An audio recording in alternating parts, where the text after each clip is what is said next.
Assalamualaikum warahmatullahi wabarakatuh.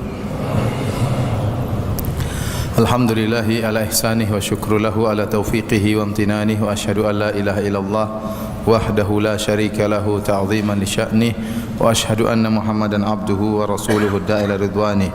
Allahumma salli alaihi wa ala alihi wa ashabihi wa ikhwani.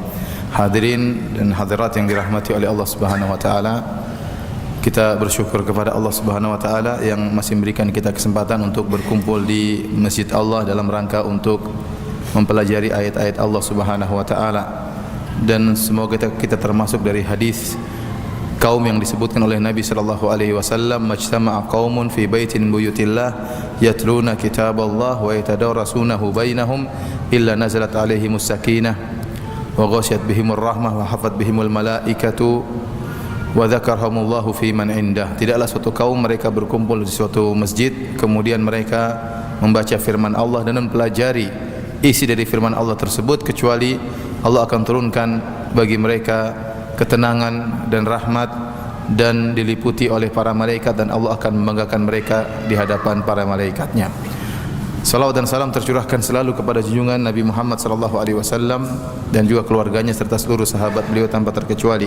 Pada kesempatan bahagia ini kita akan membahas tentang kisah Qarun, ya, salah satu tokoh ya kesesatan ya yang Allah sebutkan dalam Al-Qur'an, ya, orang kaya yang sangat kaya raya yang lupa untuk bersyukur kepada Allah Subhanahu wa taala, lantas Allah membinasakannya.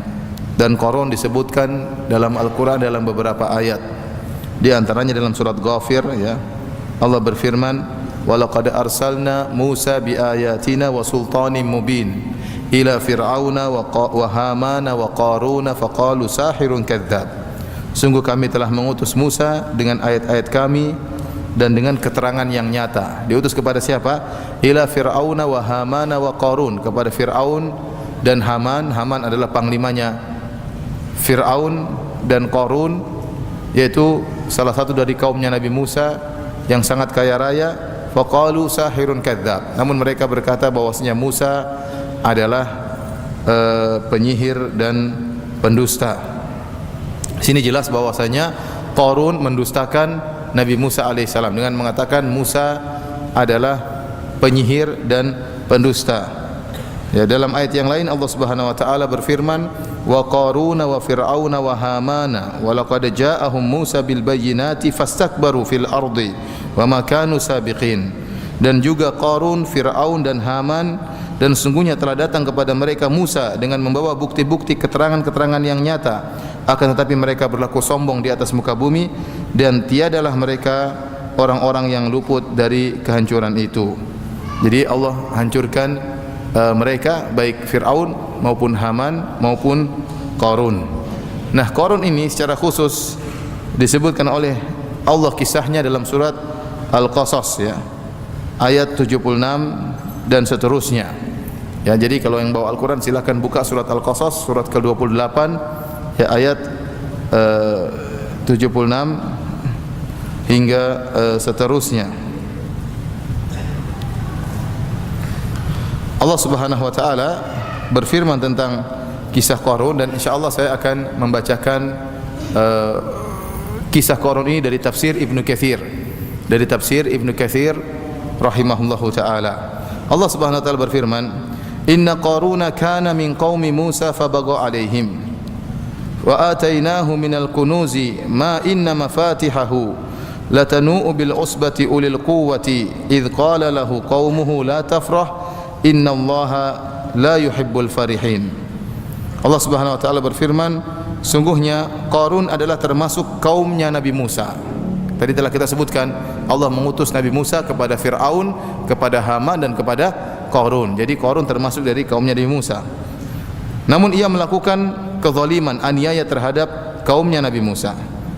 Dan kami telah menganugerahkan kepadanya perbendaharaan harta yang kunci-kuncinya sungguh berat dipikul oleh sejumlah orang yang kuat. Ingatlah ketika kaumnya berkata kepadanya, janganlah kamu terlalu bangga, terlalu sombong. Sungguhnya Allah tidak menyukai orang-orang yang terlalu membanggakan diri. Wabtaghi fima ataqallahu ad-daral akhirata wa la tansa nasibaka minad dunya wa ahsin kama ahsanallahu ilaik wa la tabghil fasada fil ardi innallaha la yuhibbul mufsidin. Kata Allah Subhanahu wa taala, dan carilah pada apa yang telah dianugerahkan Allah kepadamu untuk mencari negeri akhirat, dan janganlah kamu melupakan kebahagiaanmu dari kenikmatan duniawi, dan berbuatlah baik kepada orang lain sebagaimana Allah telah berbuat baik kepadamu, dan janganlah kamu berbuat kerusakan di muka bumi, sungguhnya Allah tidak menyukai orang-orang yang berbuat kerusakan. Ikhwani fillah wa fiddin, azanillahu wa iyyakum. Siapakah Qarun ini? Ada dua pendapat di kalangan para ahli tafsir, di kalangan para salaf. Ibnu Abbas berkata, inna Qarun kana min qaumi Musa, qala kana ibnu ammihi. Ibnu Abbas berkata kana ibnu ammihi, bahwasanya Qarun adalah sepupunya Nabi Musa. Jadi anak dari pamannya Nabi Musa. Dan ini juga pendapat dari Ibrahim An-Nakhai dan Abdullah bin Harith bin Naufal dan Simak bin Harb dan Qatadah dan Malik bin Dinar wa Ibnu Jurayj dan yang lainnya.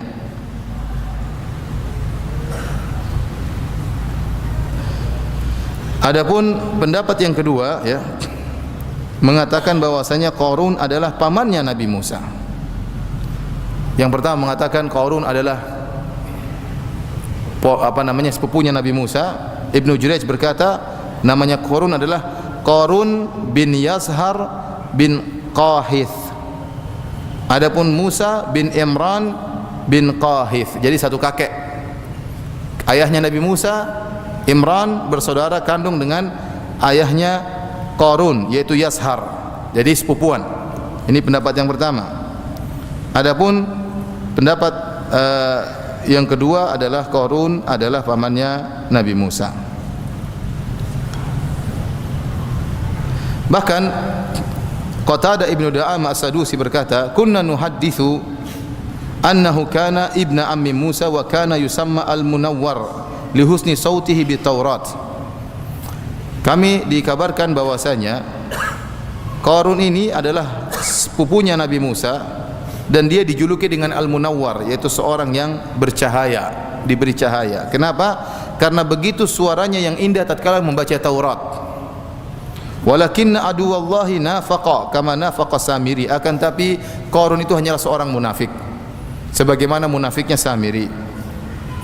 Sebagaimana telah kita sebutkan, ini dalil yang kuat menunjukkan Qarun itu sebenarnya seorang munafik, karena Allah mengatakan walaqad arsalna Musa bi ayatina wa sultanin mubin ila fir'auna wa hamana wa qarun faqalu sahirun kadzdzab. Sungguh kami telah mengutus Musa dengan ayat-ayat kami, dengan penjelasan-penjelasan yang nyata kepada Fir'aun, kepada Haman dan Qarun, dan mereka berkata Musa adalah sahirun kadzdzab, yaitu pendusta dan penyihir. Ini dalil bahwasanya Qarun munafik.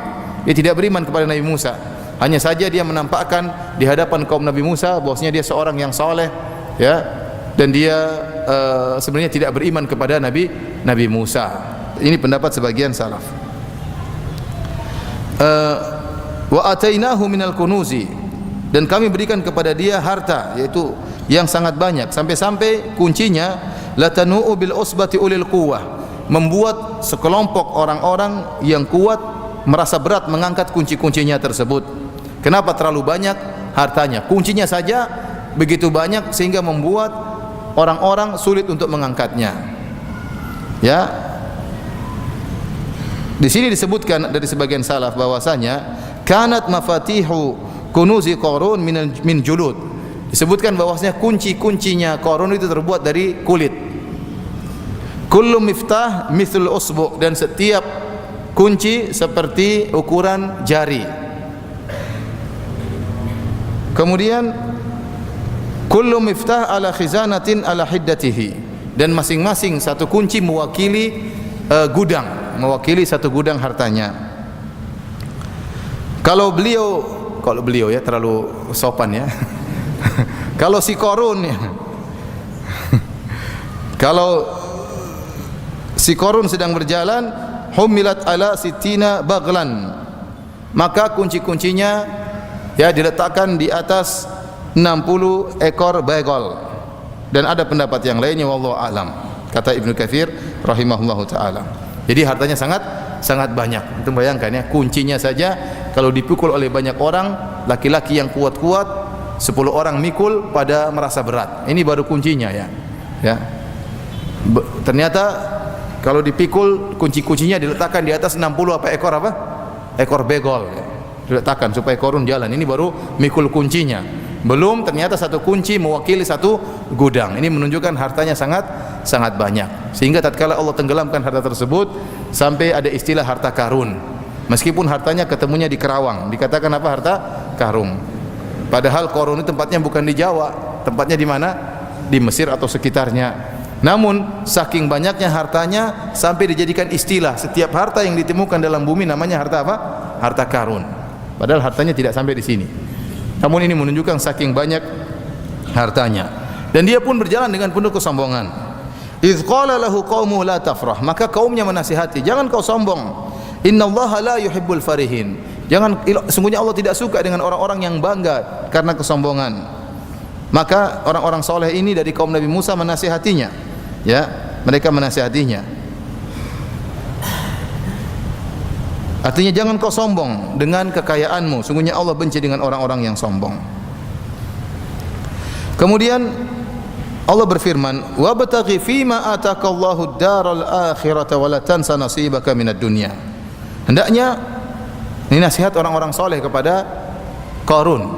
Gunakanlah harta yang Allah berikan kepadamu untuk mencari akhirat. Wala tansa nasibaka minad dunya. Namun jangan sampai kau lupa bagianmu dari dunia. Ini kaidah yang benar. Gunakanlah seluruh hartamu untuk bertakwa kepada Allah, untuk meraih surga setinggi-tingginya. Namun jangan kau lupa bahwasanya kau juga butuh dengan dunia. Ya, bukan berarti ya syariat Islam ini tidak seperti syariat yang tidak menganggap dunia sama sekali, dunia dibuang sama sekali ya, sehingga hidup dengan menyusahkan diri, melatih diri dengan kelaparan dan kehausan terus-terusan, puasa sampai tidak ada henti-hentinya dan macam-macamnya dalam rangka untuk meningkatkan ruh seseorang sebagaimana dilakukan di India. Banyak seperti ini ya, di India ya. Saya pernah punya guru cerita, saya pernah lihat orang di India ya, sampai dia seakan-akan mengukur jalan. Jadi jalan di jalan berdiri, kemudian tidur lagi. Kemudian berdiri lagi, kemudian apa? Tidur lagi. Menyiksa dirinya buat apa begitu ngukur jalan? Pakai ngukur jalan pakai meteran kan, ngapain pakai badan? Jadi dia bukan mengukur jalan, tapi dia sedang apa? Melatih diri supaya menyiksa diri supaya dia ruhnya itu mencapai tingkatan nirvana atau yang lainnya. Islam tidak mengajarkan demikian ya. Islam mengajarkan adanya perhatian haknya Allah Subhanahu wa taala, hak tubuh juga ada, hak keluarga juga ada, dan inilah yang diajarkan dalam Islam. Maka Allah mengatakan, carilah, gunakanlah dunia yang kau miliki untuk mencari akhirat. Namun bukan berarti kau berinfak dengan seluruh hartamu. Ini Islam tidak mengajarkan demikian. Ada seorang mungkin semangat beragama, seluruh hartanya diinfakkan di jalan Allah. Setelah itu dia enggak punya apa-apa. Setelah itu dia bingung, ya bagaimana ini? Ya. Ada yang mengatakan, Ustaz, bukankah Abu Bakar radhiyallahu anhu menginfakkan seluruh hartanya? Abu Bakar lain, tidak sama dengan kita. Ya. Makanya Abu Bakar, waktu sebagian sahabat ingin menginfakkan hartanya seluruhnya, Rasulullah SAW larang. Seperti Ka'ab bin Malik waktu bertobat ingin menginfakkan seluruhnya hartanya, Rasulullah SAW larang. Waktu Sa'ad bin Abi Waqqas ingin mewasiatkan seluruh hartanya, Rasulullah SAW larang. Waktu Abu Bakar menginfakkan seluruh hartanya, Rasulullah SAW tidak larang. Kok bisa? Ada beberapa pendapat di kalangan para ulama. Ada yang mengatakan yang pertama itu di zaman awal Islam mereka butuh harta sebanyak-banyaknya. Namun di akhir-akhir Islam Rasulullah SAW melarang untuk berinfak seluruh harta. Waktu Abu Bakar berinfak di awal-awal Islam, Rasulullah SAW biarkan dia berinfak dengan seluruh hartanya. Ini pendapat. Pendapat kedua menyatakan tetap berlaku kalau ada orang seperti Abu Bakar radhiyallahu anhu, dan Rasulullah SAW tahu siapa Abu Bakar, dia pedagang hebat. Kalau dia menginfakkan seluruh hartanya, dia tawakalnya tinggi, sabarnya tinggi, dan dia bisa mencari harta lagi, maka silakan ya. Yang sampai seorang kemudian menginfakkan hartanya seluruhnya, kemudian istrinya menangis, anaknya menangis, kemudian dia menyesal. Kenapa kemarin saya kasih uang semua sama ustadz ya? Menyesal. Ini tidak diajarkan oleh Islam. Asalnya seorang tidak berinfak dengan seluruh hartanya, karena anaknya juga perlu, istrinya juga perlu, dia juga perlu dengan sebagian dunia. Jangan lupa dengan sebagian dunia, karena kita perlu perkara-perkara yang halal. Kalau kita enggak punya duit, gimana kita mau cari perkara yang halal? Tatkala seorang tidak punya apa-apa, khawatirnya terjerumus dalam perkara-perkara yang haram. Ya, ayat ini sering diputarbalikkan oleh sebagian orang.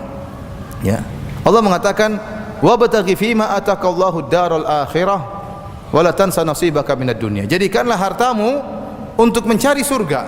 Infakkan di jalan Allah. Gunakan yang sesuai dengan yang dikehendaki oleh Allah Subhanahu wa taala. Namun jangan lupa dunia. Manfaatnya, nikmatilah duniamu, makananmu, minumanmu, pakaianmu, silakan, namun yang halal dan sewajarnya, tidak berlebih-lebihan. Sekarang dibalik oleh kenyataan sebagian kaum muslimin, carilah dunia, jangan lupa akhirat. Seharusnya carilah akhirat, jangan lupa apa? Dunia. Namun sekarang terbalik, kamu cari dunia tidak apa, jangan lupa apa? Akhirat. Seakan-akan akhirat itu perkara sampingan, jangan sampai terlupakan. Padahal ayat ini sebaliknya, carilah akhirat dengan duniamu. Tidak apa-apa, jangan sampai lupa kelupaan dunia. Jangan terlalu semangat sampai dunia apa? Kelupaan. Sekarang dibalik, carilah dunia, jangan sampai kelupaan apa? Akhirat. Beda enggak artinya? Beda ya. Dan kebanyakan orang sekarang seperti itu, kalau secara umum mengatakan cari duniamu, tapi jangan lupa akhirat. Padahal kata Allah, carilah akhiratmu, jangan sampai lupa dunia. Oleh karenanya istilah kita harus seimbangkan antara dunia dan akhirat, itu istilah yang tidak benar. Tidak ada namanya istilah dunia dan akhirat seimbang. Tidak boleh seimbang. Akhirat harus utama. Maksudnya seimbang bagaimana? Dan tidak bisa diukur. Maksudnya seimbang bagaimana? Kita berusaha mencari akhirat dan kita menjadikan dunia sarana untuk mencari akhirat. Bukankah kita bekerja berinfak kepada anak istri kita dapat pahala? Ya. Maka jangan sampai putus niat hanya untuk dunia, rugi. Kita niatkan untuk akhirat. Maka tidak ada istilah seimbang antara dunia, itu istilah yang salah. Rugi menyeimbangkan antara dunia dan akhirat, rugi.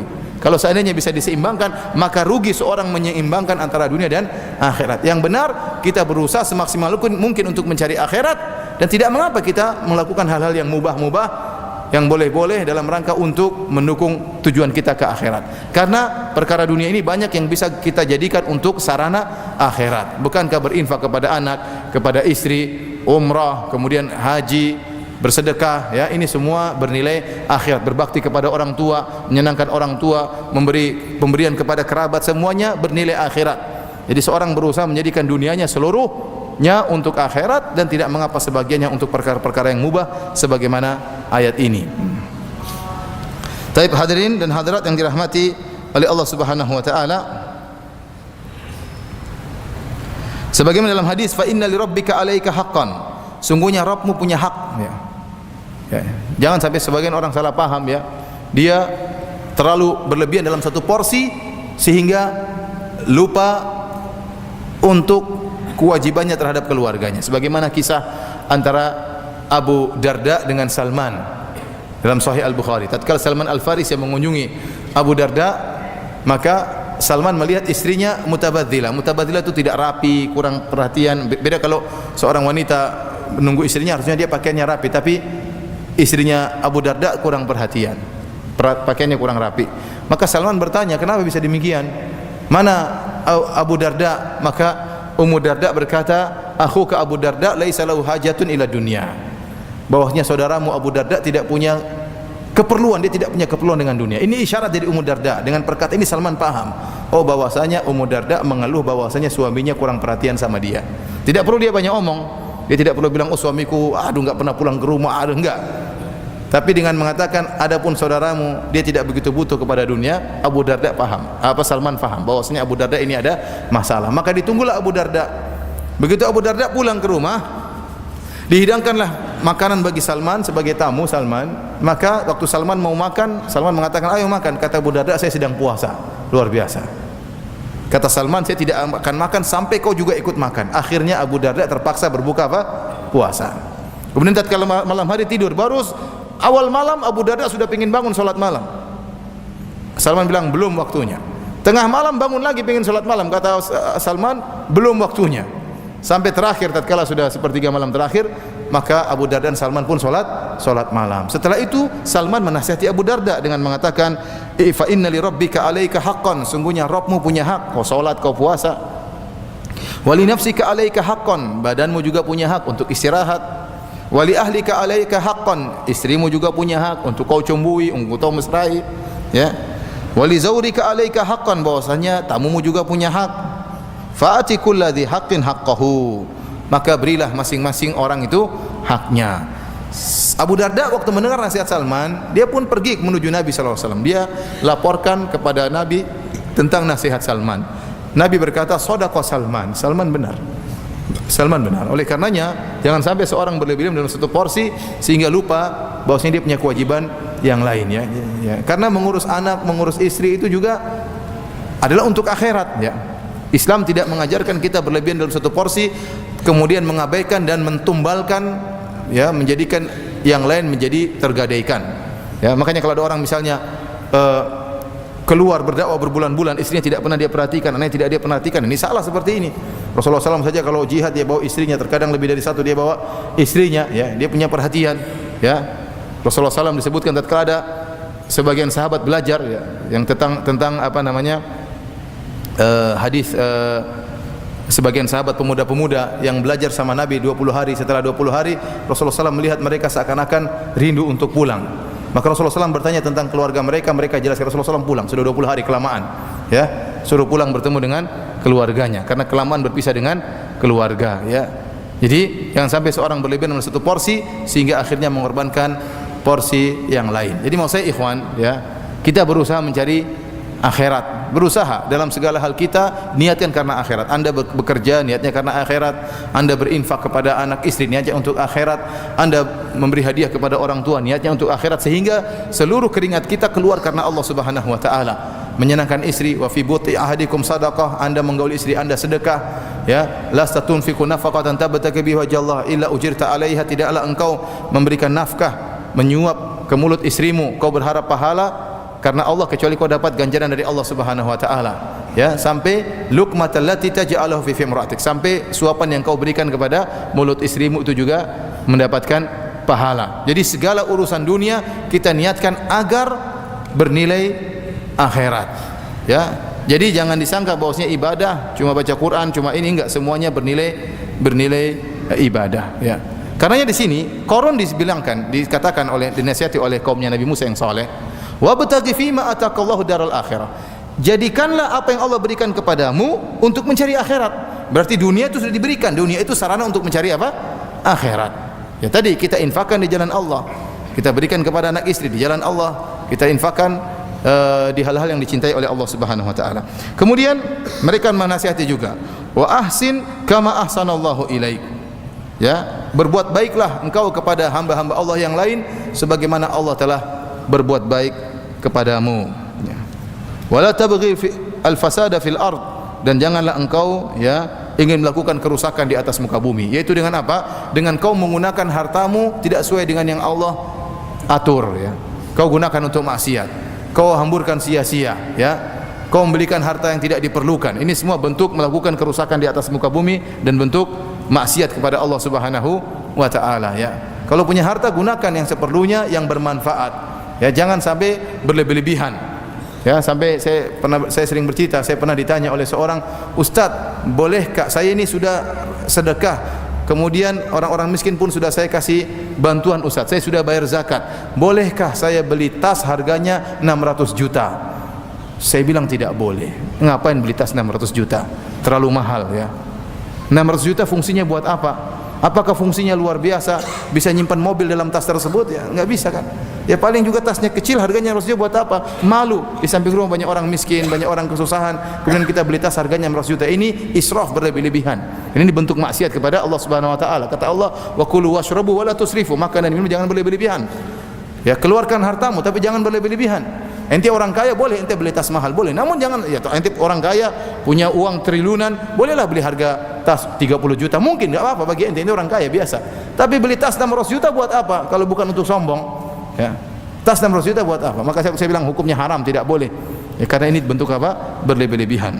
Makanya kata apa namanya? Kata orang-orang soleh kepada Qarun, ya, wala tabghil fasada fil ard, jangan kau mencari kerusakan di atas muka bumi dengan berbuat, ya, keburukan kepada hamba-hamba Allah dan menggunakan harta tersebut tidak sesuai dengan yang diinginkan oleh Allah Subhanahu wa taala. Qarun waktu dinasihati, dia sombong. Dinasihati, jangan kau sombong, ya. Carilah hartamu untuk akhirat. Jangan gunakan hartamu sembarangan. Nasihat-nasihat yang bagus. Apa kata Qarun? Qala inna ma utituhu ala ilmin indi. Sungguhnya aku diberikan harta ini karena ilmu yang ada padaku. Maka Allah bantah, awalam ya'lam anna Allaha qad ahlaka min qablihi minal quruni man huwa ashaddu minhu quwwatan wa aktsaru jam'a. Tidakkah dia mengetahui bahwasanya Allah telah menghancurkan sebelum Qarun dari umat-umat sebelumnya ada yang lebih hebat daripada Qarun, lebih kuat dan lebih banyak hartanya, namun dibinasakan oleh Allah Subhanahu wa taala. Wala yus'alu an dzunubihimul mujrimun, dan tidak perlu bertanya tentang dosanya orang-orang yang berbuat kezaliman.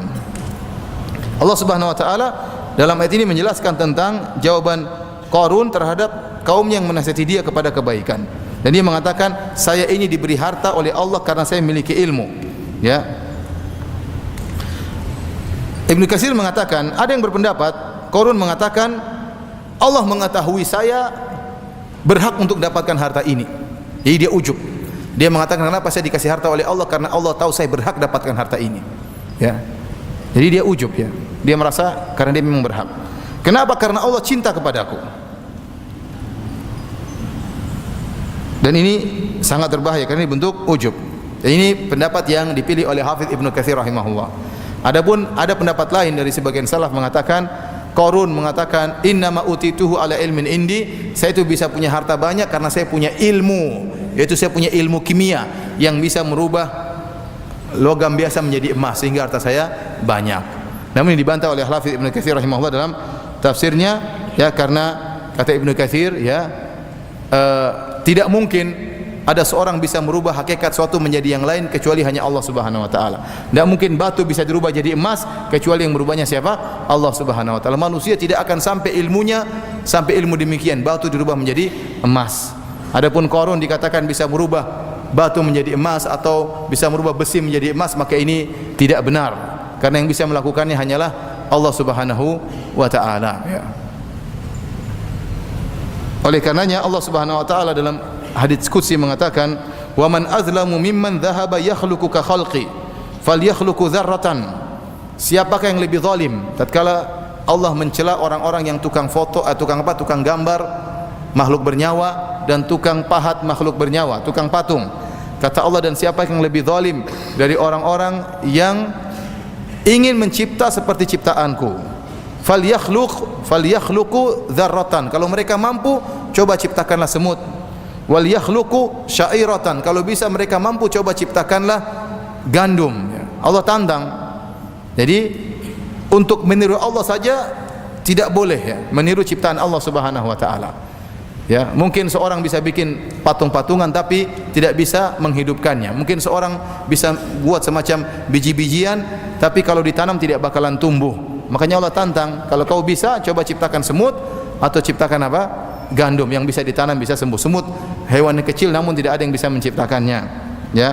Di sini ada celaan Allah terhadap orang-orang yang meniru-niru ciptaan Allah Subhanahu wa taala. Dari sini, ikhwani fillah akhwati fiddin azanillahu wa iyyakum, makanya saya lebih condong pada pendapat tentang bolehnya foto, ya, hukum asal bolehnya foto, karena yang dilarang oleh Allah ilahnya adalah meniru-niru. Orang membuat patung manusia, dia meniru-niru ciptaan Allah yang sudah ada. Orang menggambar ciptaan manusia, dia meniru-niru ciptaan Allah yang sudah ada. Dan Allah tidak mau hal seperti ini, meniru-niru. Hukumnya haram. Kemudian ilah kedua, setiap orang yang menggambar, membuat makhluk bernyawa di akhirat kelak, kata Allah, ahyu ma khalaqtum, ciptakanlah apa yang, berilah ruh kepada apa yang telah kalian ciptakan. Kalau seorang menggambar makhluk yang bernyawa, Allah suruh tiupkan ruh, walaysa binafikh, dan dia tidak akan bisa meniupkan ruh. Dan ini ilah ini, sebab ini tidak terdapat dalam foto. Karena kalau seorang foto, dia tidak sedang meniru-niru ciptaan Allah, tapi dia benar-benar mengambil ciptaan Allah, artinya refleksi yang ada dari gambar tersebut atau pembiasan, ya, seperti orang bercermin lah, cermin itu diabadikan, seperti orang di hadapan air. Maka ini kita tidak sedang meniru ciptaan Allah, tapi ini memang gambar ciptaan Allah Subhanahu wa taala. Demikian juga kalau disuruh hidupkan nyawa tersebut, memang ini nyawa sudah ada, karena ini memang manusianya ada, bukan kita sedang membuat manusia yang baru sehingga disuruh ditiupkan ruhnya. Dari sini saya lebih condong pada pendapat bahwasanya hukum asal foto itu boleh, berbeda dengan lukisan dan patung. Ini tentunya tidak boleh karena hukumnya haram berdasarkan hadis-hadis yang ada. Ibnu Katsir tatkala menyampaikan masalah ini, dia ingin menyampaikan, ya, bahwasanya meniru-niru ciptaan Allah saja diharamkan oleh Allah Subhanahu wa taala. Bagaimana kemudian Allah memberikan kemampuan pada Qarun untuk merubah batu menjadi menjadi emas. Wong niru-niru saja Allah haramkan, apalagi mau merubah kemampuan merubah batu menjadi emas, dan ini hanya milik Allah Subhanahu wa taala. Makanya tatkala penyihir Nabi Musa waktu berduel dengan Nabi Musa alaihissalam, Nabi Musa tatkala melemparkan tongkatnya benar-benar berubah menjadi ular. Beda dengan tongkat-tongkatnya para penyihir Nabi Musa. Waktu para penyihir Nabi Musa melemparkan tongkat-tongkat mereka, itu hanya takhyil. Kata Allah, fa yukhayyalu ilaihi min sihrihim annaha tas'a. Maka dibuatlah Nabi Musa menghayal bahwasanya tongkat-tongkat tersebut benar-benar menjadi ular. Fa aujasa fi nafsi khifatan Musa. Musa pun ketakutan. Padahal kata Allah hanyalah khayalan.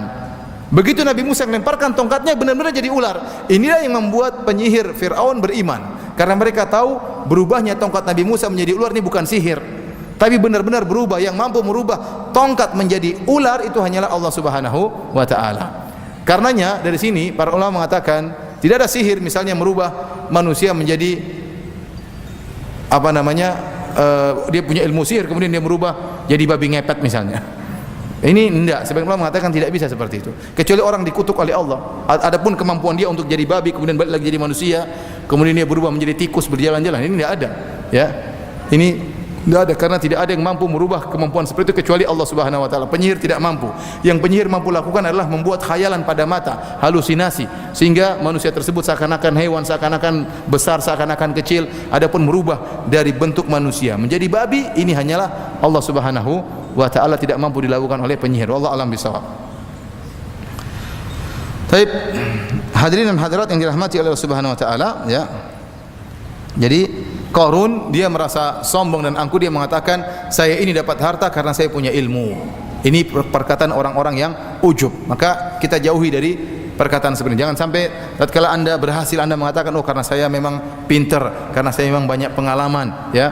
Karena saya memang berusaha. Enggak, kita bilang semuanya dari Allah Subhanahu wa taala. Apa yang Anda lakukan hanyalah sebab, tapi keberhasilan murni dari Allah Subhanahu wa taala. Karena saya sampaikan, banyak orang mengatakan saya kaya karena saya belajar tinggi, karena saya cerdas. Dan sering saya sampaikan bahwasanya kekayaan tidak berbanding lurus dengan kecerdasan. Ya, betapa banyak orang cerdas tapi tidak kaya. Betapa banyak orang tidak cerdas, ya, mungkin sekolah enggak lulus, ya, tetapi jualan bebek, tahu-tahu apa? Bebek goreng jadi kaya raya, ya. Tahu-tahu jualan apa gitu jadi kaya raya. Padahal matematika juga enggak ngerti, mungkin enggak lulus, ya. Ada orang ngerti ilmu matematika yang tinggi, fisika yang tinggi, tapi duitnya enggak ada. Jadi ilmuwan gajinya sedikit, ya. Ya, berarti kekayaan tidak berbanding lurus dengan apa? Kecerdasan. Betapa banyak orang sekolahnya tinggi tapi ternyata tidak kaya juga. Sama, kekayaan juga tidak berbanding lurus dengan pengalaman. Karena sebagian orang mengatakan saya kaya karena saya banyak pengalaman. Kita bilang tidak demikian. Betapa banyak orang pengalaman tidak kaya-kaya. Kenapa pengalamannya jadi anak buah terus, ya? Sehingga dia tidak pernah kaya, ya. Oleh karenanya kita bilang kalau kita kaya, kalau kita cerdas, kalau kita punya hafalan Quran, kita punya hafalan hadis, ingat semuanya karunia dari Allah Subhanahu wa taala. Sering saya sampaikan bahwasanya kelebihan yang kita miliki bukan untuk disombongkan tapi untuk disyukuri kepada Allah Subhanahu wa taala. Tidak boleh untuk disombongkan, ya. Allah tidak suka. Ini adalah penyakit yang berbahaya. Jadi Qarun mengatakan saya ini kaya karena memang saya berhak, karena saya punya ilmu, karena Allah tahu, karena Allah cinta kepada saya, ya. Karena Allah tahu saya berhak untuk dapat ilmu, ya. Makanya Allah Subhanahu wa taala bantah. Bukankah apakah dia tidak mengetahui bahwasanya Allah telah membinasakan orang yang lebih hebat dari dia, lebih kuat dan lebih banyak, wa aktsaru jam'a, lebih banyak hartanya. Ini bantahan Allah. Allah menunjukkan bahwasanya harta yang banyak itu bukan tanda Allah cinta kepada seorang hamba. Bukan tanda, bukan bukti bahwasanya Allah cinta kepada seorang hamba lantas Allah jadikan dia kaya raya, ya. Ya, oleh karenanya Nabi Muhammad SAW bukan nabi yang kaya raya. Nabi Isa alaihissalam bukanlah nabi yang kaya raya. Nabi Musa bukanlah nabi yang kaya raya. Qarun lebih kaya daripada Nabi Musa, ya. Jadi harta itu bukan berarti bukti bahwasanya Allah cinta kepada Anda. Tidak harus. Bisa jadi hamba yang Allah cintai, Allah ternyata menjadikan dia tidak kaya. Allah ternyata menguji dia dengan apa? Kemiskinan. Taib, kata Allah Subhanahu wa taala, fa kharaja ala qaumihi fi zinatihi. Maka ini bunyi apa tung tung tung ini? Di luar, ya. Di luar, ya. Fa kharaja ala qaumi fi zinatihi. Maka Qarun pun keluar bertemu dengan kaumnya, menemui kaumnya fi zinatihi, yaitu dengan perhiasannya lengkap. Sampai-sampai kata Allah, qala alladziina yuriduna al-hayata ad-dunya ya laitalana mithla ma utiya Qarun. Sampai orang-orang yang menginginkan harta dunia, mereka mengatakan seandainya kita diberikan sebagaimana Qarun telah diberikan harta. Innahu ladzu hadzin azim. Sungguhnya Qarun telah mendapatkan bagian yang besar. Jadi mereka sampai membuat orang banyak cemburu, ingin seperti Qarun punya harta yang banyak. Wa qala alladziina utul ilma, maka orang-orang yang diberi ilmu mereka menegur, wailakum thawabullahi khairun liman amana wa amila salihan. Celaka kalian, sungguhnya pahala Allah lebih baik bagi orang yang beriman dan beramal saleh. Wala yulaqaha illa sabirun. Dan tidak ada yang bisa mendapatkan hal ini, meyakini bahwasanya pahala Allah jauh lebih baik daripada perkara dunia kecuali orang-orang yang sabar. Saya ulangi, wala yulaqaha illa sabirun. Tidak ada orang yang meyakini bahwasanya pahala Allah jauh lebih baik daripada perkara dunia kecuali orang-orang yang sabar. Kebanyakan orang tidak sabar, kebanyakan orang ingin mendapatkan ganjaran duniawi sekarang karena itu yang terlihat, itu yang dirasakan. Adapun ganjaran Allah suatu yang tidak kelihatan, sehingga mereka tidak sabar. Adapun orang yang sabar mengetahui bahwasanya ganjaran Allah lebih besar, jauh lebih besar, tidak bisa dibandingkan dengan dunia, maka dia akan bersabar dengan kesulitan hidup yang dia rasakan.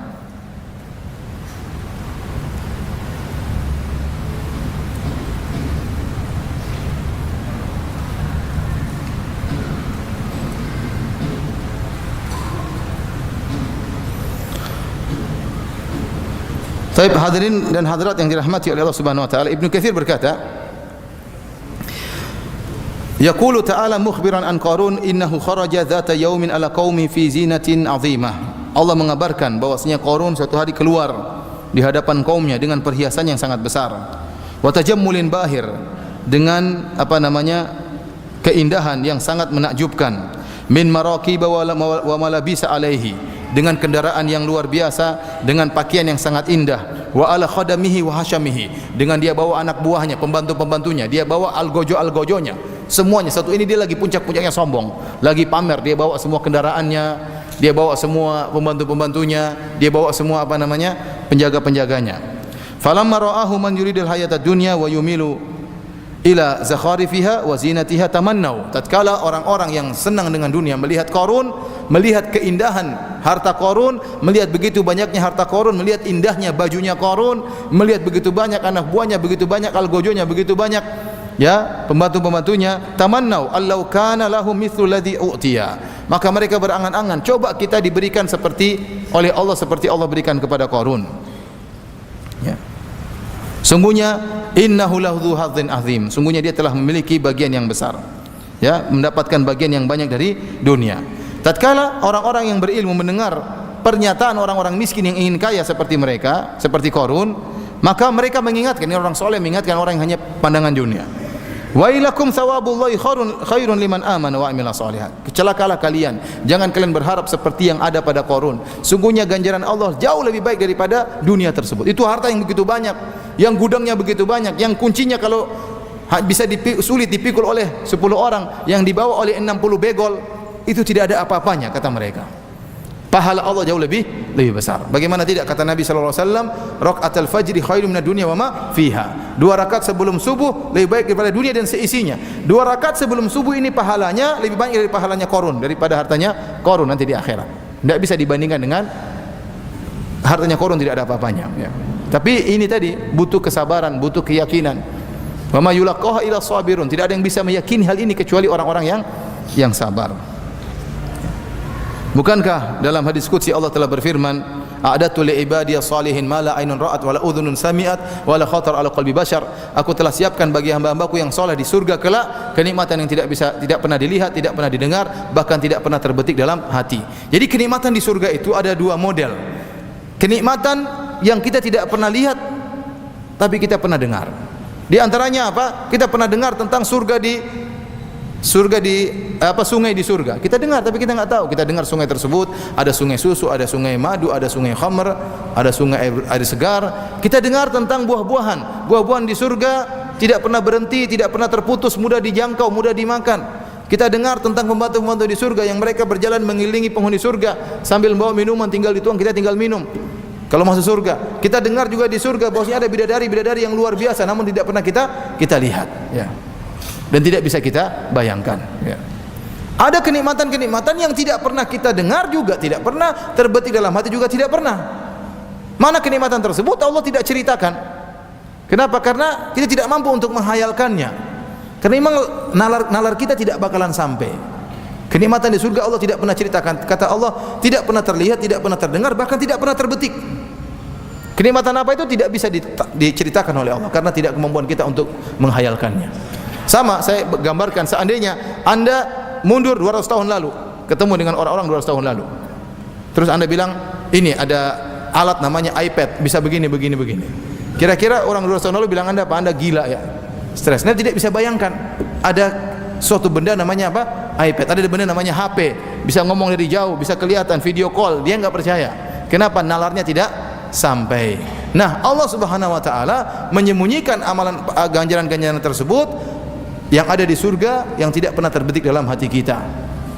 Seorang yang masuk surga baru bisa melihat kenikmatan tersebut. Oleh karena ikhwan, ingat perkataan mereka tadi, wa may yulaqaha illa sabirun. Tidak ada yang bisa meyakini bahwasanya kenikmatan dunia sangat jauh tidak bisa dibandingkan dengan hartanya Qarun kecuali orang-orang yang sabar. Saya sering sampaikan, seandainya Allah tampakkan kenikmatan dunia bagi kita, kita lihat dengan kasat mata secara langsung, tentunya semuanya akan beriman. Seandainya Allah pajang bidadari di depan masjid ini, bidadari dikeluarkan 5 menit saja kita suruh lihat, sudah semuanya besok bertobat, tidak ada yang mau kerja lagi, semua pengen baca Quran. Karena bidadarinya sudah kelihatan. Tapi tidak, memang Allah sembunyikan.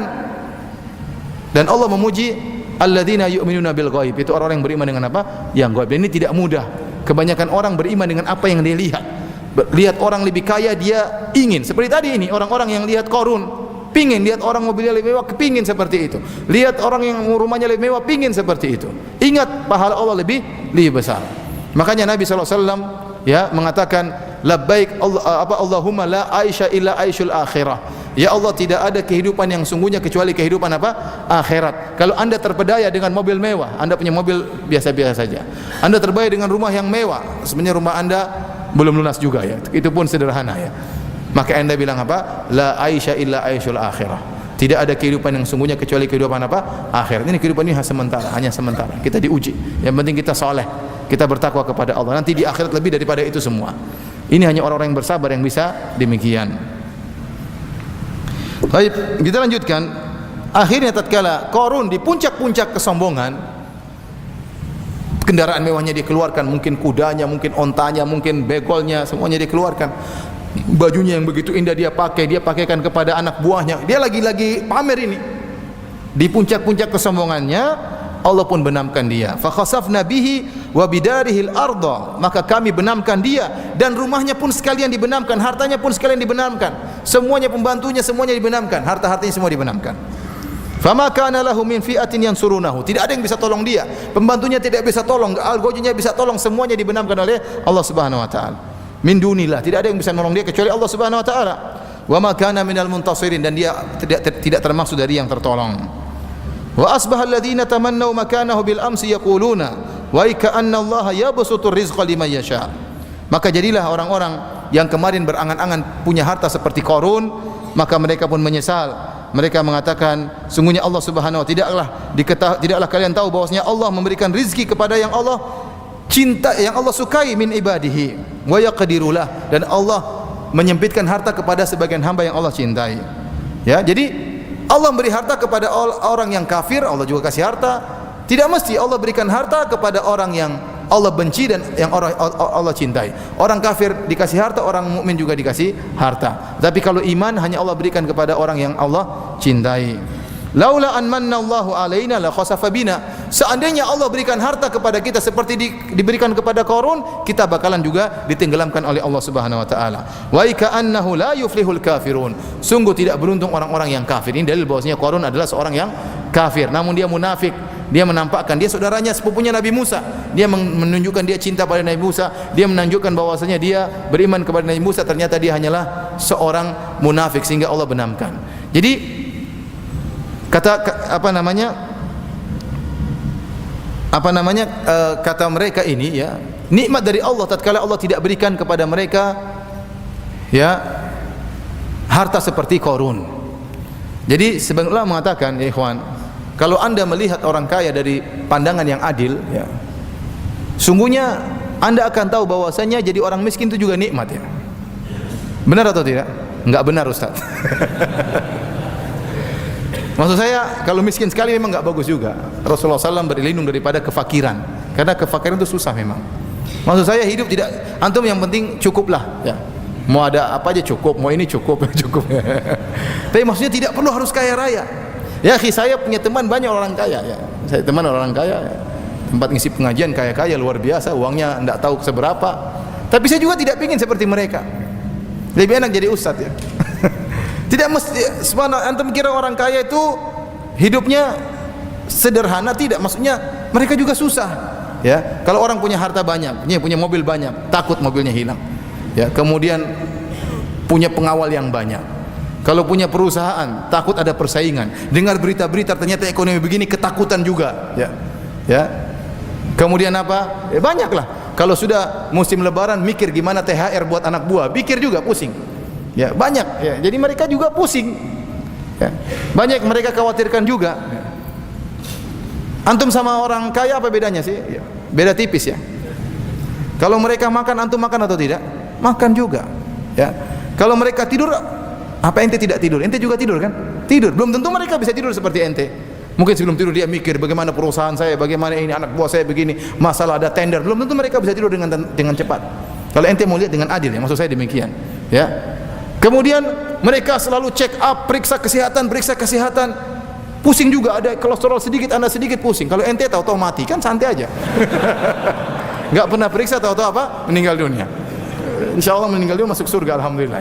Maksud saya kita lihat secara jujur, sebenarnya kalau mereka makan, waktunya anda sakit, apakah orang kaya tidak sakit? Orang kaya juga sakit. Anda si miskin mencret, tapi orang kaya tidak pernah mencret. Orang kaya juga mencret, sama seperti ente, ya. Apakah orang miskin hanya orang miskin yang kena demam berdarah? Orang kaya juga banyak yang mati kena demam berdarah. Mau saya, ya sudah, dia sakit, ente juga sakit, ya. Ente sedih, orang kaya juga pernah sedih atau tidak? Sedih. Ente kira pejabat yang kaya raya itu bahagia? Ketakutan, perlu pengawalan, takut dibom, takut dibunuh, ya, takut kedudukannya dijatuhkan, takut persaingan. Mereka juga banyak pikiran. Buat apa ente berangan-angan menjadi mereka, ya? Ente boleh berangan jadi orang kaya yang dermawan, yang masya Allah, itu boleh, tenang, itu ada orang seperti itu, tapi jarang, ya. Kebanyakan orang kalau sudah kaya, dia selalu ingat dengan dunia, berpikiran hatinya benar-benar tenggelam dengan apa? Dengan dunia. Tidak enak jadi mereka, ya. Ya. Mereka kalau makan milih-milih, kalau kita kan makan sembarang, ya. Iya kan? Jadi bahkan mereka hanya makan satu piring, saya bisa makan 2 piring. Jadi maksud saya, ya kita dengan mereka itu beda-beda tipis saja, ya. Beda-beda tipis, ya. Ya, meskipun mobilnya lebih mewah, rumahnya lebih mewah, tapi kan waktunya tidur juga tidur, waktunya sakit juga apa?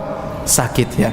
Nah, kehidupan yang bedakan kita dengan dia, kalau kita beramal soleh, itu baru kita bisa lebih istimewa dari dia.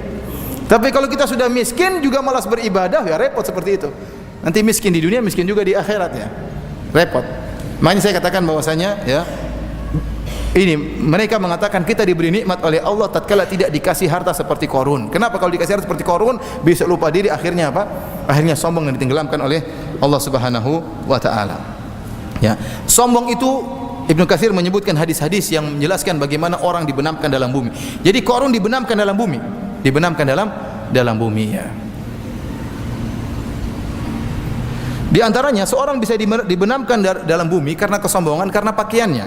Kata Nabi sallallahu alaihi wasallam, "Bainama rajulun yajurru izarahu idh khusifa bihi, fa huwa yatajaljalu fil ardi ila yaumil qiyamah." Tatkala ada seorang yang dia berjalan di atas muka bumi sambil menjulurkan pakaiannya, sambil menjeret-jeret tanah karena sombong.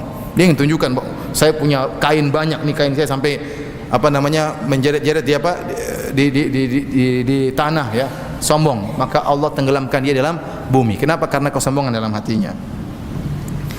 Ya, Rasulullah SAW juga bersabda, "Bainama rajulun fi man kana qablakum kharaja fi burdaini akhdaraini yahtalu fihima, amara Allahu al-ardha fa akhadhathu fa innahu la yatajaljalu fiha ila yaumil qiyamah." Kalau ada seorang laki dari sebelum kalian, dia berjalan di atas 2 pakaian hijau, pakaian yang dia sombong dengan pakaian tersebut. Gara-gara pakaian tersebut dia sombong dengan 2 pakaian tersebut, Allah perintahkan bumi untuk menelannya sampai dia digoncangkan dalam bumi sampai hari kiamat kelak. Jadi hati-hati, pakaian juga bisa bikin apa? Sombong. Harta bisa bikin sombong. Ya. Apa kata Allah Subhanahu wa taala, ya? Bahwasanya manusia, ya, kalau sudah Istaghna, kalau dia sudah merasa sudah cukup, maka dia pun apa? Tagha, ya. Maka dia pun berbuat berlebih-lebihan, ya. Ar-ra'ahu istaghna, tatkala dia innal insana la yatgha, sungguhnya manusia itu berbuat berlebih-lebihan. Kapan ar-ra'ahu istaghna? Tatkala dia merasa dirinya sudah apa? Sudah berkecukupan. Ini bisa buat orang sombong. Nah, saya katakan sombong ini akhlak yang sangat buruk yang membuat Fir'aun tenggelam. Kenapa dia sombong dengan hartanya dan kekayaannya, ya? Dengan anak buahnya dia sombong. Demikian juga kalau ada orang sombong, ya, dengan pakaiannya bisa tenggelam di dunia. Demikian juga orang sombong dengan jabatannya, orang sombong dengan rumahnya, orang sombong dengan mobilnya. Hati-hati kalau Anda kaya punya mobil yang mewah, perhatikan hati Anda jangan sampai apa? Sombong. Karena mudah sekali orang sombong dengan mobil. Dia punya mobil harganya 2 miliar misalnya, kemudian jalan di kampung. Gimana perasaannya pulang hari lebaran bawa mobil apa? Harganya 2 M. Padahal masih baru bayar 100 juta, sisanya masih nyicil, ya. Tapi dia pulang, nekat-nekat pulang ke kampung, kemudian pakai mobil harganya 2 M, ya. Ini bahaya sekali seperti ini. Niatnya sangat berbahaya, hatinya sangat berbahaya. Khawatir dia apa? Sombong, dan kesombongan sangat dibenci oleh Allah Subhanahu wa taala. Kata Allah Subhanahu wa taala, "Al-kibriyai ridai wal azamati izari, faman naza'ani wahidan minhuma qadhaftuhu finnar." Sungguhnya, ya, kesombongan, ya, kemudian apa namanya, keagungan adalah sarungku dan selendangku. Barang siapa yang ingin mengusikku, salah satu di antara keduanya, ingin ikut-ikutan sombong, ingin ikut-ikutan agung, mengusikku, ini hanya Allah yang boleh sombong dan boleh agung, yang lain enggak boleh. Barang siapa yang ingin menggangguku, aku akan lemparkan dalam neraka jahanam. Enggak boleh sombong, hati-hati. Apalagi punya jabatan. Punya jabatan memang sangat bikin sombong, ya. Ya, saya punya teman di Madinah, ya, kepala polisi di Masjid Nabawi. Kemudian di sini ada bintang. Dia bilang, "Firanda, kau tidak tahu ini pakaian sangat bikin masalah." Kenapa? Saya sering pergi ke kios belanja sesuatu, penjualnya bilang enggak usah bayar, enggak usah bayar. Kenapa? Saya beli pakai apa? Pakai bintang di sini. Jadi dia bilang enggak usah bayar, enggak usah bayar. Dia hormat saya. Lagi ngantri beli sesuatu, semua orang minggir, silakan katanya. Kenapa? Karena dia begini. Dia bilang waktu saya pulang beli roti yang harga 1 real tidak pakai baju, saya ngantri di belakang nunggu karena enggak ada yang kenal saya. Dia bilang ini pakaian sangat berbahaya. Melatih kita untuk apa? Sok dan angkuh. Ya, saya punya teman ada, ya, kita bilang tidak semua orang sombong, tapi ada orang yang sombong. Saya punya teman ada jenderal ikut pengajian salaf, alhamdulillah, ya. Dia cerita, dia punya teman jenderal, diajak ngaji, ini belum pernah ngaji, ayo ngaji sama di pengajian ustaz. Diajaklah ikut pengajian di salah satu pengajian ustaz. Pakai baju biasa kan, enggak pakai baju jenderal. Waktu dia ngaji, tibalah waktu tanya jawab. Nah, kita tahu kebiasaan ikhwan-ikhwan kalau tanya jawab ngelempar kertas suruh over ke depan kan? Ya, akhirnya lempar ke depan. Jenderal itu di over. Jadi ngoreng-ngoreng ngapain gitu? Kasih sendiri sana kata. Enggak mau dia. Dia merasa apa? Kok disuruh gitu loh. Ini disuruh sama orang jenggot-jenggot, dia enggak mau. Akhirnya dia taruh di bawah, dia enggak mau apa? Enggak mau berikan. Teman yang di belakang, itu kasih ke depan gitu. Akhirnya terpaksa dia kasih. Udah mangkal dia. Tidak lama terus lagi, waduh, habis itu dia nggak mau ngaji lagi. Kenapa? Ego luar biasa. Ya, orang jabatan tuh luar biasa, ya. Hati-hati. Orang punya jabatan jangan sampai apa? Sombong, merasa tinggi. Makanya antum yang miskin, antum alhamdulillah tidak sombong. Apa yang mau disombongkan? Ya udah, antum bersyukur kepada Allah apa yang Allah berikan kepada antum, qanaah, ya. Ini mau saya lihat. Mereka bersyukur tidak diberikan harta seperti Qarun. Kalau diberikan harta mungkin sombong, ditenggelamkan dalam bumi sebagaimana Qarun ditenggelamkan dalam bumi. Baik. Ibnu Katsir rahimahullah menyebutkan apa sebab Qarun dibenamkan oleh Allah Subhanahu wa taala. Ya, dari riwayat-riwayat para salaf, ya. Ada yang mengatakan bahwasanya Qarun pernah datang kepada seorang wanita pezina karena Qarun ini hasad kepada Nabi Musa. Qarun hasad, ini sepupu, biasanya saling apa? Saling hasad-hasatan, kerabat. Ini sangat berbahaya kalau bermusuhan sama orang dekat. Seharusnya yang dipersangkakan dari Qarun harusnya bantu Nabi Musa, harusnya dukung Nabi Musa karena dia kerabat Nabi Musa. Bukankah seorang bangga kalau ada kerabatnya jadi hebat, dia ikut bangga, tapi kenyataannya tidak. Qarun ternyata malah hasad kepada Nabi Musa. Ya. Karena Nabi Musa dihormati dan Qarun ingin juga dihormati dengan hartanya. Maka disebutkan dalam buku tafsir, Qarun ketemu dengan wanita pezina. Kemudian Qarun kasih harta sama dia. Wahai wanita pezina, kamu mengaku telah digoda oleh Musa. Maka datanglah wanita tersebut waktu Nabi Musa sedang di hadapan kaumnya, lagi banyak orang. Maka akhirnya datanglah wanita tersebut, ya, dan Nabi Musa sedang membaca Taurat di hadapan umatnya, di hadapan kaumnya. Maka wanita ini berkata, "Ya Musa, innaka fa'alta bi kadza wa kadza." Wanita pezina mengatakan, "Wahai Musa, kau sudah gauli saya, kau sudah ginikan saya begini dan begitu." Falamma qalat dzalika fil mala' li Musa alaihi salam urida minal faraq. Tatkala mendengar hal tersebut, Nabi Musa kaget, saking takut, saking terkejut mendengar pernyataan seperti ini. Kok bisa ada perempuan perzina ngaku digauli oleh Nabi Musa alaihissalam. Wa aqbala alaiha, kemudian Nabi Musa ba'da ma shalla rak'ataini, Nabi Musa pun salat 2 rakaat. Setelah itu dia balik menghadap wanita tadi. Nabi Musa berkata, "Unsyudiki billahi alladhi faraqal bahra wa anjakum min fir'aun wa fa'ala kadza wa kadza, lama akhbartani billadhi hamalaki ala ma qulti." Nabi Musa mengatakan, "Saya bersumpah dengan nama Allah, dengan nama Allah yang telah membelah lautan, yang telah menyelamatkan kalian menyeberang lautan, yang telah begini, yang telah begini, yang telah." Nabi Musa menyebutkan mukjizat-mukjizatnya yang Allah turunkan, mukjizat tersebut melalui tangan Nabi Musa, melalui tongkat Nabi Musa. Nabi Musa ingatkan dia, saya bertanya kepada engkau wahai sang wanita, demi Allah yang telah membelah lautan, yang telah menyelamatkan kita, yang telah begini, yang telah begini, yang telah begini, siapa yang nyuruh kau melakukan demikian? Siapa yang suruh kau ngomong seperti ini? Maka wanita tadi pun ketakutan, maka dia berkata, "Qarun a'tani kadza wa kadza." Qarun telah kasih saya uang sekian-sekian. Ala an aqula dzalika laka, agar aku mengaku-ngaku bahwasanya kau telah menggodaku dan menggauliku. Wa ana astaghfirullah wa atubu ilaih, dan saya telah bertobat kepada Allah dan istighfar kepadanya. Tatkala itu Nabi Musa pun sujud kepada Allah Subhanahu wa taala. Kemudian dia meminta kepada Allah agar membinasakan Fir'aun, agar Allah perintahkan bumi untuk menenggelamkan apa? Bukan Fir'aun, apa? Qarun. Maka Musa pun berdoa dalam sujudnya, maka Allah pun mengabulkan sehingga akhirnya bumi pun menelan Qarun. Ini di antara sebab yang menyebabkan kenapa Qarun ditenggelamkan oleh Allah Subhanahu wa taala dalam bumi. Ada sebab-sebab yang lain, ya, yang disebutkan oleh Ibnu Katsir dalam tafsirnya dan juga oleh ahli-ahli tafsir yang lainnya.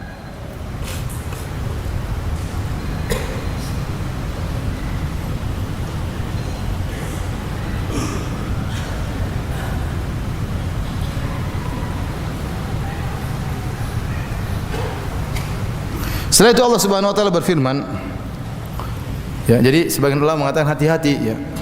Orang dekat itu terkadang mengetahui rahasia-rahasia kita.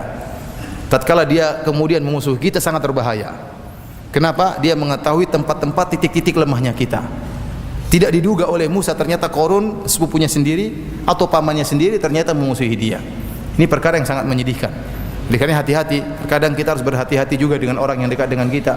Tidak semua rahasia kemudian kita sebarkan kepada teman dekat kita. Khawatir suatu saat setan masuk dalam hatinya, bermusuhan dengan kita, mulai dia bongkar segala keburukan kita, dia jatuhkan kita. Hati-hati. Maka kata Nabi SAW, "Ahbib habibaka haunan ma, asa ayyakuna baghidaka yauman ma." Cintailah, ya, orang yang kau cintai seadanya, sekedarnya. Bisa jadi dia menjadi musuhmu pada suatu hari. Ya, hati-hati. Ada orang yang mencintai berlebih-lebihan, begitu sudah bermusuhan juga jadi musuh yang sangat bebuyutan. Ini sering terjadi, ya. Makanya kalau kita berteman tidak melazimkan semua rahasia kita ceritakan sama teman kita, tidak harus, ya. Meskipun dia teman dekat tidak harus cerita semuanya. Yang perlu kita ceritakan. Tidak semua kita ceritakan rahasia istri kita, rahasia ini, rahasia semuanya. Suatu saat kalau dia bermusuhan sama kita dibongkar semuanya, ya. Hati-hati. Jadi ternyata Qarun yang merupakan kerabat Nabi Musa, yang kita harapkan kerabat itu harusnya mendukung, ternyata malah menyerang Nabi Musa alaihissalam. Kemudian Allah Subhanahu wa taala berfirman, "Tilka darul akhiratu naj'aluha lil ladzina la yuriduna uluwan fil ardi wala fasadan wal aqibatu lil muttaqin." Dan demikianlah hari akhirat itu, negeri akhirat surga, kami menjadikannya untuk orang-orang yang tidak ingin ketinggian dan tidak ingin melakukan kerusakan di atas muka bumi, dan kesudahan yang indah bagi orang-orang yang bertakwa. Jadi surga tidak boleh bagi orang yang sombong. Sombong itu tempatnya di neraka jahanam. Allah sering sebutkan, ya, tentang neraka jahanam, kata Allah, "Wa bi'samal maswal mutakabbirin." Fa bi'sa maswal mutakabbirin. Neraka itulah tempatnya orang-orang sombong. Iblis sombong, makanya masuk neraka jahanam. Fir'aun sombong, masuk neraka jahanam. Qarun sombong, masuk neraka jahanam. Sombong itu perkara yang sangat dibenci oleh Allah Subhanahu wa taala. Ingin mengusik hak murni Allah. Sombong itu hanya boleh Allah, karena Allah yang boleh sombong. Dia yang menciptakan segala sesuatu, segala milik Allah SWT. Ente apa yang ente sombongkan? Ya, semuanya adalah titipan dari Allah Subhanahu wa taala. Harta yang ente miliki titipan dari Allah, bisa sekali-sekali Allah sewaktu-waktu Allah cabut dari Anda. Maka jangan Anda sombongkan. Allah tidak suka dengan orang yang sombong. Makanya kata Nabi sallallahu alaihi wasallam, "Man kana fi qalbihi la yadkhulul jannata man kana fi qalbihi mithqalu dzarratin min kibr." Tidak akan mau surga orang dalam hatinya ada sebesar dzarrah kesombongan. Sombong sedikit saja tidak boleh. Dan saya selalu ingatkan, hati-hati. Sombong bisa karena jabatan, sombong bisa karena harta, sombong bisa karena kedudukan, sombong karena bisa nasab, bisa karena nasab. Saya keturunan raja. Ya, ada orang begitu, saya keturunan raja loh. Kerajaannya mana? Sudah hancur lebur, tapi saya masih keturunan raja. Darah saya biru. Kita dari biru. Ya, rajanya kecuali ente sombong mungkin kerajaannya masih ada. Kerajaannya sudah apa? Sudah hilang. Kemudian ente masih apa? Sombong ya. Ya, saya sempat kemarin menelusuri nasab saya, ketemu kakek saya, buyut saya ya. Buyut saya ya, sampai didatangkan buku nasab tebal ini. Ada om saya bawa ya. Karena dari buyut saya punya istri 2 ya. Dari istri pertama anaknya banyak, istri kedua juga anaknya banyak. Terus kakek saya punya istri juga 2 ya. Dari istri yang pertama anaknya banyak, dari istri yang kedua juga anaknya banyak. Bapak saya juga kawin 2 kali ya. Jadi buyut saya poligami, kakek saya poligami, bapak saya poligami, tapi poligami tidak keturunan. Yang keturunan itu diabetes ya. Jadi ternyata banyak, saya lihat banyak ya. Kemudian akhirnya kebetulan saya di Banjarmasin ada orang Bugis. Saya bilang, telepon dulu ke tante saya masih hidup di Sengkang sana di Bugis. Coba telepon. Teleponlah orang ini, ikhwan. Telepon ngobrol sama tante saya mungkin 15 menit. Saya bilang, apa kesimpulannya? Apa yang tadi ngomong 15 menit lah? Oh, Ustadz ini ternyata keturunan raja. Saya keturunan raja. Ustadz ini gelarnya peta katanya. Ada namanya Andi, ada namanya peta, ada namanya apanya, macam-macam lah gelar. Saya nggak ngerti juga. Tapi kerajaannya sudah hancur ya. Terus apa yang mau dibanggakan? Jadi nasab itu bisa bikin orang sombong. Nah, nasab bisa bikin sombong, harta bisa bikin sombong, kedudukan bisa sombong, jenderal bisa bikin sombong, ilmu juga sangat bisa bikin apa? Sombong. Hati-hati, ada orang sombong dengan apa? Ilmunya, sombong dengan gurunya. Saya belajar sama syekh yang banyak, saya belajar di luar negeri, saya begini, sombong. Ini tidak ada manfaatnya, sama bisa tenggelam seperti Qarun. Sama sebabnya apa? Ujungnya sama, sombong, sebab bisa berbeda-beda. Orang bisa sombong karena nasab, bisa sombong karena harta, bisa sombong karena kedudukan, bisa sombong juga karena ilmu. Makanya ikhwan hati-hati ya, antum jangan sampai sombong ya. Ilmu baru pas-pasan kemudian sombong ngapain ya? Ya, tidak tahu bahasa Arab kemudian sombong ngapain ya? Ya. Ada yang bilang sama saya, Ustadz, saya kenapa belajar agama? Saya kok mulai rasa sombong. Saya bilang, ngapain ente sombong? Sombong tidak pada tempatnya. Quran tidak hafal kok sombong. Bahasa Arab tidak tahu kok sombong. Lihat di Madinah, anak-anak kecil sudah bisa bahasa Arab, mereka tidak sombong. Ente baru sekarang mulai sombong. Makanya buat apa sombong? Tidak tempatnya. Sombong ini baru lihat bagaimana nasib Qarun. Dan Allah mengatakan, tilka darul akhiratu naj'aluha lil ladzina la yuriduna ulwan fil ardi. Kami jadikan surga itu bagi orang yang tidak ingin sombong. Yang mau sombong tidak tempat surga, neraka tempatnya. Fabi'sa mathwal mutakabbirin. Demikianlah tempat kembali bagi orang sombong, neraka jahanam. Sebagaimana iblis, nenek moyang mereka yang masuk neraka karena kesombongan. Wal aqibatu lil muttaqin, dan kebaikan bagi orang yang bertakwa. Kemudian Allah mengatakan, man jaa'a bil hasanati falahu khairun minha. Wa man jaa'a bis sayyi'ati fala yujzal ladzina amilu sayyi'ati illa ma kanu ya'malun. Barang siapa yang melakukan kebajikan, maka dia akan diberi balasan lebih baik daripada kebajikan tersebut. Minimal satu kebaikan dilipat gandakan oleh Allah 10 kali lipat, dan bisa lebih daripada itu. Adapun keburukan hanya dilipatkan 1 lipat saja. Ya, dan ini diantara kebaikan Allah Subhanahu wa taala. Anda kalau berbuat baik dilipat gandakan 10 kali lipat. Kalau Anda berbuat salah cuma 1 kali lipat. Ini menguntungkan kita tatkala kita ditimbang nanti hari kiamat. Ini rahmatnya Allah dan baiknya Allah Subhanahu wa taala. Nah, kalau kebaikan yang 1 kali lipat di 1 dibanding 10 kali lipat, bahkan bisa lebih dari itu, kata Ibnu Katsir, tergantung dari amalannya, tergantung daripada imannya, tergantung dari manfaatnya, bisa lebih dari 10 kali lipat. Ente berinfak tatkala ternyata uang ente tidak begitu banyak, namun ente paksa untuk berinfak, ini pahalanya beda. Ente berinfak kepada orang yang lagi sangat membutuhkan, lagi banget butuh dengan rasa ente infak, ini juga pahalanya apa? Beda. Infak tatkala iman lagi tinggi juga berbeda. Ya, oleh karenanya minimal 10 kali lipat. Nah, kalau pahala dilipatkan 10 kali lipat, sementara maksiat cuma 1 kali lipat, kemudian ternyata setelah ditimbang akhirat ente masih kalah, ternyata lebih berat kemaksiatan, maka ini memang sudah parah sekali, ya. Sudah sangat parah sekali. Memang berhak untuk masuk neraka apa? Jahanam. Wal iyadzu billah. Oleh karenanya kita berlindung dari neraka jahanam dan kita berdoa semoga Allah menjauhkan kita dari sifat apa? Kesombongan. Demikianlah ikhwan dan akhwat yang dirahmati Allah Subhanahu wa taala. Kajian kita pada kesempatan sore hari ini. Sampai jam berapa? Maghrib ini. Ustaz, apa batasan hasad? Apakah kalau kita melihat saudara yang sukses lalu kita ingin juga, apakah itu hasad? Tidak. Hasad itu tamanna zawalin nikmah anil ghair. Tamanni zawalin nikmah anil ghair. Namanya hasad, kata Ibnu Taimiyah rahimahullah, yaitu berangan-angan hilangnya kenikmatan dari orang lain. Yang lebih parah adalah karahiyatu dzalik. Benci kalau ada orang diberi kenikmatan, itu sudah hasad. Kita enggak suka orang itu kaya. Kenapa? Hasad berarti. Berlindung kepada Allah Subhanahu wa taala. Kita enggak lihat orang itu sukses. Kita enggak suka orang itu kalau ngisi pengajian ramai yang hadir. Ini berarti hasad. Kita enggak suka panitia tersebut berhasil bikin pengajian. Itu berarti apa? Hasad. Enggak suka itu sudah apa? Hasad. Kenapa? Karena kita protes terhadap pembagian Allah. Allah yang bagi-bagi, Allah yang bagi rezeki, Allah yang bagi kepintaran, Allah yang bagi ini semuanya. Kenapa kita harus protes? Tapi kalau kita ingin seperti dia, tanpa benci dengan apa yang dia dapatkan, tanpa benci, tanpa berangan-angan kenikmatan orang itu hilang, maka ini bukan hasad, namanya ghibtah. Ghibtah. Tapi rugi kalau ente ingin sukses seperti orang lain, hanya sekedar duniawi. Yang ente hendaknya ghibtah, yaitu ingin seperti orang kaya yang dermawan. Itu yang Rasulullah SAW suruh. Kata Rasulullah SAW, la hasada illa fitnatain. Tidak ada hasad kecuali kepada dua orang. Yang pertama, orang yang diberikan ilmu kemudian dia mengajarkan ilmu tersebut. Yang kedua adalah orang yang diberikan harta dan dia gunakan harta tersebut di jalan Allah. Ini yang harusnya anta hasad. Lihat, makanya mereka rugi tatkala mereka hasad kepada pingin seperti Qarun, mereka nyesal. Kenapa? Qarun tidak menggunakan hartanya di jalan Allah. Itu hasad yang keliru. Ente ingin kaya seperti orang kafir yang tidak pernah sholat, ngapain seperti kaya seperti dia? Tapi ente lihat orang Islam kaya, dermawan, baik, tawadu, ya tidak apa-apa hasad seperti orang itu. Itu yang diinginkan oleh syariat. Ingin banyak orang kaya tapi dermawan, ya.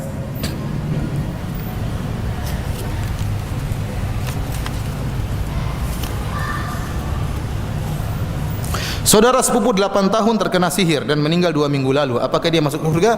Kita bilang dia telah mendapat ujian yang luar biasa. Ya, mendapat ujian yang luar biasa. Di sihir itu adalah ujian yang luar biasa, ya. Kalau dia bersabar menghadapinya, mudah-mudahan husnul khatimah. Dia disihir dan dia tetap sholat dan kita bersabar, maka ini seperti orang diuji dengan penyakit, ya. Kemudian meninggal dunia.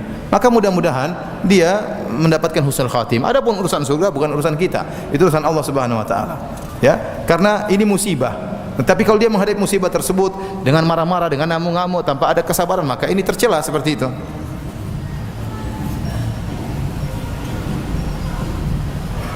Bagaimana sikap untuk menasihati yang meminta suami untuk mencari rezeki tambahan karena dengan pekerjaan yang sekarang belum mencukupi? Kasihan, ya. Saya melihat kenyataan yang ada, ya benar, ada seorang sudah berusaha, sudah bertakwa kepada Allah, namun ternyata memang masih kurang. Sekarang masih kurangnya dalam konteks apa ini? Masih kurang belum bisa beli mobil, masih kurang belum bisa apa. Tapi kalau masih kurang ternyata memang makan masih belum cukup, SPP anak-anak tidak bisa dibayar, apa boleh buat, ya. Hutang itu menghinakan kita. Datang ke orang minta hutangan itu sungguh menghinakan kita. Tapi bagaimana lagi? Makanya kalau memang kekurangannya dalam perkara-perkara yang primer itu maksudnya apa? Kebutuhan pangan, kebutuhan pakaian, kebutuhan perumahan, ya. Ya, kalau ini memang butuh, ya apa boleh buat? Mungkin kita bekerja lebih, ya. Dan tapi ya, kalau maksudnya kekurangan, maksudnya pingin mobil tambah lagi, ya ini ya ngapain ya kita kejar-kejar kemudian akhirnya waktu habis seluruhnya untuk cari dunia. Nasihati istri untuk qanaah. Nasihati istri untuk qanaah. Tapi kalau memang ternyata benar-benar kurang, apa boleh buat? Ya, kita bekerja lagi.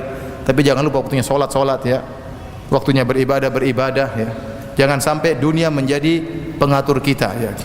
Makanya kata Nabi SAW, ta'isa abud dinar, ta'isa abdud dirham. Celaka penyembah dinar, celaka penyembah dirham. Maksudnya apa? Dinar dan dirham yang atur dia. Kalau dinar dirham mengatakan sudah tidak usah sholat, dia enggak sholat. Tunda saja solatmu, tunda solatmu. Kenapa dia diatur dengan dinar dan dirham? Jangan sampai demikian. Anda boleh bekerja lebih, Anda boleh lembur, tapi ingat waktunya solat, waktunya zikir, waktunya baca Quran, sisihkan waktu. Maka mudah-mudahan dapat uzur dari Allah Subhanahu wa taala. Kenapa? Bagaimana? Daripada minta-minta sama orang, mending kita bekerja lebih berat, menjaga harga diri kita. Wallahu a'lam bishawab. Apakah dikatakan zalim orang yang lebih mengutamakan istri-istrinya daripada orang tua istri-istrinya dalam hal memberi nafkah? Di apa ini? Di ortu tersebut tidak bisa mencari nafkah lagi. Di apa ini? Apakah dikatakan zalim orang yang lebih mengutamakan istrinya daripada orang tua istri-istrinya dalam hal mencari nafkah? Saya kurang paham ya.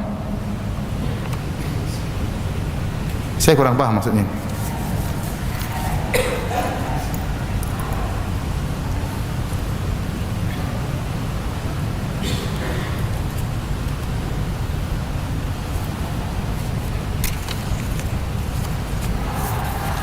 Dalam Al-Quran disebutkan jika engkau bersabar dan bertakwa tidak akan bahayakanmu tipu daya mereka. Apa maksud sabar dan takwa dalam ayat tersebut? Kenapa dipisahkan antara keduanya?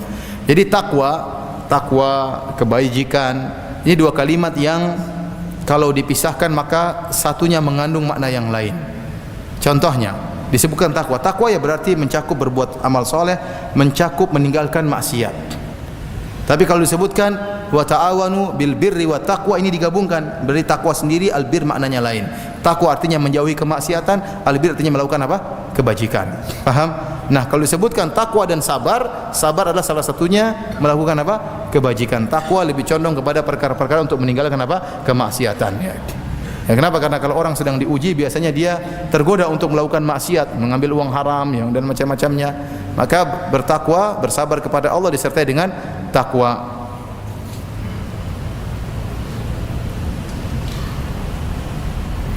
Ustaz, tadi berkata hukum foto tidak apa-apa. Lalu bagaimana jika memajangnya di rumah atau bahkan menguploadnya di media sosial? Ini hukum asal foto, tidak apa-apa. Tapi kalau untuk dipajang, untuk dipamerkan urusan lain. Ini masalah lain lagi. Ya, contohnya ada orang yang hobinya foto, sedikit foto, kemudian masukkan kemana? Ke media sosial ya. Akhirnya foto istrinya juga dia masukkan. Ini tidak mesti seperti itu. Bukan berarti kemudian foto boleh kemudian dia pajang foto istrinya di ruang tamu ya. Enggak lah, banyak orang yang lihat. Ya, jangan seperti itu, tidak boleh. Seorang berusaha ya tidak memamerkan apa? Istrinya ya. Cukup dia yang menikmati keindahan apa? Istrinya ya. Seperti itu. Jadi bukan berarti foto boleh kemudian setiap hal kita foto, kita upload di media sosial. Ada orang seperti itu buat hobinya. Kemana-mana dia foto ya. Khawatir banyak sebab yang bisa merugikan gara-gara foto tersebut. Seorang bisa jadi tidak ikhlas. Ya, kenapa? Dia umroh dia foto, dia berdakwah dia foto, dia foto, dia sedekah dia foto, dia jadi imam dia foto, ya. Jadi makmum juga dia foto. Foto semuanya ya. Ngapain? Ya. Ya, ini bisa bikin orang tidak ikhlas. Kalau salaf dahulu bersusah payah untuk menyembunyikan amalannya, sebagian orang sekarang bersusah payah untuk menampakkan amalannya. Bergaya, berini, ya. Susah foto di sana, foto di sini untuk apa? Dipamerkan. Jadi foto juga, contohnya lagi, seorang berfoto-foto bikin orang hasad. Dia naik helikopter, dia pajang di fotonya, dia pergi ke tempat yang indah, dia pajang. Teman-temannya yang miskin, aduh, jadi hasad sama dia ya. Ya. Jangan, tidak semua yang kita lakukan kita upload ya. Lagi makan enak kita masukkan di Facebook. Subhanallah, orang ngiler, kasihan. Apa ini tidak sedih lihat orang banyak ngiler? Ya. Nabi saja kalau suruh orang masak kemudian baunya ke tetangga-tetangga, Nabi suruh banyakkan kuahnya agar bisa dibagikan kepada tetangga yang terlanjur cium apa? Aroma yang enak tersebut ya. Ini pamer lagi, terus tidak bagi-bagi lagi. Foto ini apa namanya, notanya 700.000 sekali makan misalnya. Ada yang sekali makan 1 juta. Notanya pun ditempelkan di situ. Buat apa? Ya. Jadi maksud saya, meskipun hukum foto boleh, namun bukan berarti kita bermudah-mudahan foto semuanya setiap. Lihat masalah dan apa? Dan mudarat. Lihat masalah dan mudarat.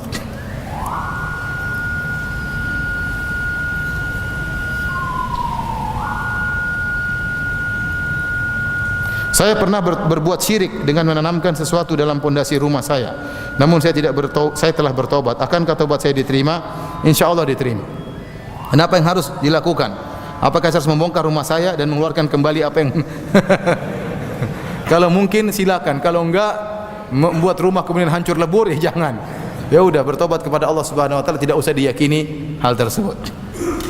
Saya pernah melakukan gulul berupa korupsi di tempat kerja saya. Namun saya sekarang sudah bertobat. Apa yang harus saya lakukan? Jadi pernah korupsi, pernah juga syirik ya. Alhamdulillah sudah bertobat kepada Allah Subhanahu wa taala. Ini nikmat yang luar biasa. Kalau sudah terlanjur pernah korupsi, lihat uang yang pernah diambil berapa, kembalikan kepada negara. Kembalikan kepada negara ya. Kepada instansi yang pernah kita korupsi ya. Mungkin tidak perlu kita sebut nama kita karena malu, yang penting kembalikan untuk keperluan apa? Instansi, atau kembali kepada keperluan masyarakat yang membutuhkan uang tersebut. Intinya harus dikembalikan kepada negara.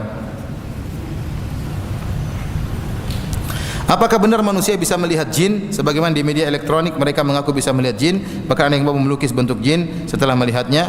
Bagaimana dengan Abu Hurairah yang melihat setan? Jadi Abu Hurairah melihat setan yang bertasyakul, yang menjelma. Kalau jin yang menjelma mungkin bisa dilihat. Jin punya kemampuan untuk apa? Menjelma, menjelma menjadi hewan, menjelma jadi bentuk yang menakutkan, menjelma menjadi genderuwo ya. Sebagaimana kita dengar-dengar ya, menjelma jadi makhluk yang sangat hitam besar. Ini nih, sebagian orang mengalami hal ini. Ya, ini sangat mungkin karena jin punya kemampuan untuk apa? Menjelma menjadi wanita yang sangat cantik, ya, menjelma menjadi kiai misalnya, datang kemudian ngajarin wirid-wirid yang enggak benar, ngawarin wirid bid'ah, ya, kemudian macam-macamnya. Mungkin menjelma menjadi nabi, tapi bukan nabi, tapi bentuknya dia ngaku saja sebagai nabi. Bisa saja jadi jin, ya. Seperti Syekhul Islam Taimiyah disebutkan, kami melihat Anda di sana. Padahal Syekhul Islam lagi di tempat yang kata Syekhul Islam, "Dzaka syaitan yatamatsalu bi." Itu bukan saya, itu setan yang niru saya. Ya. Karena Syekhul Islam tidak di sana. Itu setan niru apa? Niru dia. Karena enggak mungkin satu orang di dua tempat. Nabi saja tidak pernah demikian. Jadi waktu ada yang melihat Syekhul Islam di tempat yang lain, kata Ibnu Taimiyah, itu setan yang meniru-niru saya. Sebenarnya kita di tanah air ya, banyak jin-jin yang niru-niru bentuk-bentuk seperti menampakkan diri sebagai tuyul, menampakkan diri sebagai Nyi Blorong, menampakkan diri sebagai genderuwo, ya, pocong dan macam-macamnya. Ya. Lebih bagus menampakkan diri sebagai si manis jembatan Ancol, ya masih mending. Ya. Dan sini saya yang bilang bahwasanya setan-setan itu sesuai dengan taraf ekonomi masing-masing negara. Ya. Indonesia miskin-miskin, makanya jinnya itu miskin-miskin. Pocong, enggak punya baju, kemudian genderuwo enggak pernah mandi, kemudian kalau jin-jin Amerika keren-keren ya, vampire, Dracula pakai jas ya. Ini enggak punya baju ya, belum mandi. Kasihan.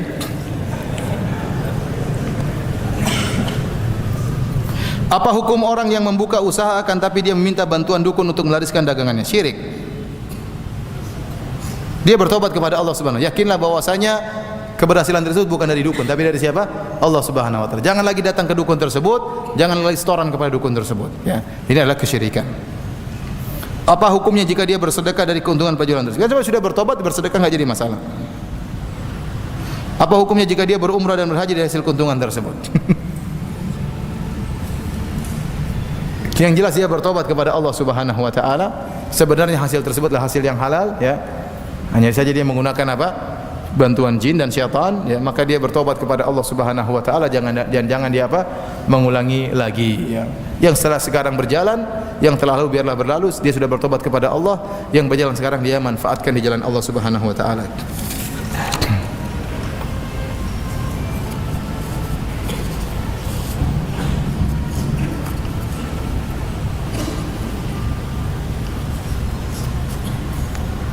Di manakah letak perbedaan antara orang kaya yang bersedekah 100.000 dengan orang miskin yang bersedekah 100.000?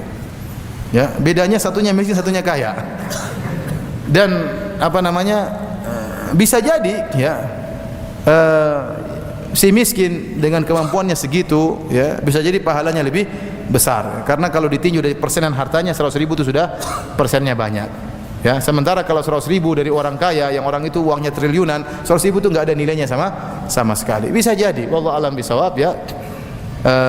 Dalam hadis Rasulullah SAW mengatakan sabaqa dirham mi'at dirham, atau hadis semakna itu.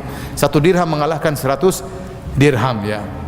Ya, ini perbedaan niat, ya, perbedaan perjuangan. Jadi 100.000 dari orang miskin bisa jadi perjuangannya lebih hebat daripada 100.000 dari orang kaya. Wallahu alam bisawab.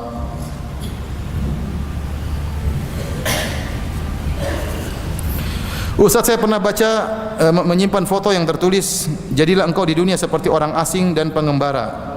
hadis maksudnya. Maksud hadis di atas apa ya Ustaz? Maksudnya kalau Anda jadi di dunia ini, jadilah seperti orang asing. Orang asing itu apa? Segera pergi. Dunia ini bukan tempat selama-lamanya, akan Anda tinggalkan. Seandainya dunia ini tempat Anda tinggal selama-lamanya, maka carilah dunia sebanyak-banyaknya. Namun tidak, dunia ini akan Anda tinggalkan. Makanya Abu Bakar Al-Turtusi berkata dalam syairnya, Inna lillahi ibadan futana talaqud dunya wa khaful fitana. Sungguhnya Allah memiliki hamba-hamba yang cerdas. Mereka mencerai dunia dan mereka takut dengan fitnah. Nadharu fiha falamma alimu annaha laysat lihayyin watana. Ja'aluha lujjatan wa takhadhu salihal a'mali fiha sufuna. Tatkala mereka memandang dunia, mereka lihat hakikat dunia, ternyata dunia bukan tempat untuk tinggal selama-lamanya, maka mereka menganggap dunia adalah lautan yang bergelombang, berombak, dan mereka menjadikan amal soleh sebagai perahu yang bisa menyelamatkan mereka dari ombak tersebut. Jadi kita menganggap diri kita asing. Namanya orang asing, dia hanya keperluan seperlunya. Yang dia pikirkan bagaimana akhiratnya, dia ingin pulang ke kampung akhiratnya. Nah kita pun di dunia tidak perlu kita mengumpulkan harta sebanyak-banyaknya. Ente punya harta berlebihan, infakkan itu untuk bangun istana di akhirat. Ente simpan-simpan buat apa? Harta itu akan pergi dan datang. Kalau punya, yang penting anak-anak sudah bercukupan, istri sudah kenyang, sudah kita belikan emas, sudah kita belikan mobil, masih ada lebih, sudah kasih orang tua, kasih bagi-bagi, enggak usah simpan terlalu banyak-banyak, repot nanti hisapnya panjang. Dan harta akan datang, jangan khawatir. Ya, jangan khawatir. Ya. Itu menunjukkan kita orang asing. Tapi kalau kita menganggap kita tinggal selamanya di dunia, kita kumpulkan sebanyak-banyaknya. Ya, atau mengatakan di sini seperti pengembara, sama tadi pengembara akan pergi. Sebenarnya Allah mengatakan orang asing seperti apa? Contoh misalnya Anda sekarang tinggal di Cikarang, rumah Anda di Cikarang, terus Anda ditugaskan ke Irian Jaya. Waktu Anda di Irian Jaya, Anda bekerja karena tugas. Ya, Anda tidak berminat bikin rumah besar-besar karena tugas ente cuma setahun. Mungkin ada orang punya rumah besar, Anda tidak terlalu minat, tidak ingin bikin rumah besar seperti dia. Kenapa saya tidak tinggal di sini kok? Yang saya pikirkan bagaimana bisa bikin rumah besar di kampung. Itu namanya orang asing. Karena dia akan meninggalkan tempat tersebut. Maksud saya, di dunia ini tatkala Anda melihat ada orang rumahnya lebih gede, mobilnya lebih mewah, jangan cemburu. Karena ini bukan tempat tinggal selama-lamanya. Yang Anda cemburu bagaimana kalau dia punya istana lebih gede di surga? Karena itu tempat yang sesungguhnya. Maka yang Anda fokuskan bagaimana bisa bangun rumah di tempat di kampung yang sesungguhnya, itu di surga. Karena kampung dunia akan kita tinggalkan sebagaimana orang asing akan meninggalkan kampung dunia ini.